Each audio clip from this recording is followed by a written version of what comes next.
Today we're on the eastern edge of the Berryville Canyon between Berryville and Winchester, Virginia. General Early did not believe General Sheridan ever planned to fight and would just maneuver his army to keep it between the Confederates and Washington, D.C. He sent 2 divisions north of Winchester to threaten Martinsburg and the B&O Railroad. When General Early sent men from the Shenandoah Valley to reinforce General Lee at Petersburg, General Sheridan ended the Mimic War. General Sheridan ordered his Army of the Shenandoah to attack General Early's outnumbered force outside Winchester and hoped to destroy the Confederates before the detached divisions to the north rejoined their comrades. Early in the morning of September 19, 1864, Federal cavalry pushed Confederate pickets through the canyon in our front, securing it for the infantry to follow. General Sheridan wanted the 6th and 19th Corps to clear the canyon and engage the Confederate infantry as quickly as possible. Unfortunately, the 6th Corps' commander, General Wright, insisted that his wagons and ambulances accompany his men. This decision immediately jammed the narrow canyon and prevented the 19th Corps from reaching the battlefield on time. The 54th Pennsylvania and the Army of West Virginia were held in reserve here at the Berryville Canyon. We actually would have been in those trees on that hillside opposite the road. They waited for orders to join the growing battle. General Crook's men spent the majority of the day resting on the east side of the Berryville Canyon. Private Daniel Wright remembered the men formed into line of battle, but had time to cook dinner.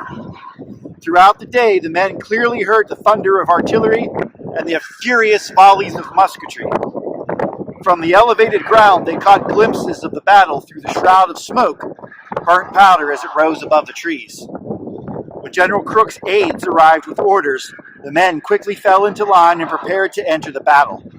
Colonel Toburn's division took the lead and started through the Berryville Canyon. Lieutenant Colonel John Linton, back in command of the 54th Pennsylvania, recalled the march being enlivened by the booming of the cannons. Once they entered the deep ravine, the men encountered the same obstructions General Crook wrote after the battle. The road to be passed over led through a narrow defile, whose sides were covered with a dense undergrowth of pine, rendering it very difficult to move along except on the pike, and that was so blocked by communication wagons, battery wagons, forges, ambulances, and stragglers going to the rear that the progress of the infantry was greatly impeded, and the artillery was unable to come up for an hour after having been compelled to halt in almost every step by the press in the road. Colonel Toburn added, the pike was filled with wagons, artillery, ambulances, and stragglers running back from the scene of action, very seriously impeding the progress. To get through the jam on the Berryville Pike, many of the men slowly made their way along the sides of the road of the canyon before reforming on the western side of the ravine.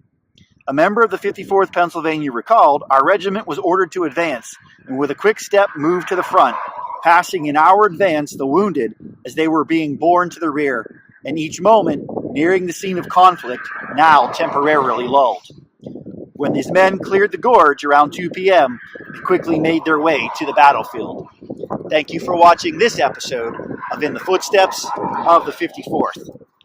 Here's some bonus coverage for you. Since we couldn't get really close to the Berryville Canyon, we're going to film as we drive through it so you can see how narrow it was and the steep sides of the canyon that the veterans referred to.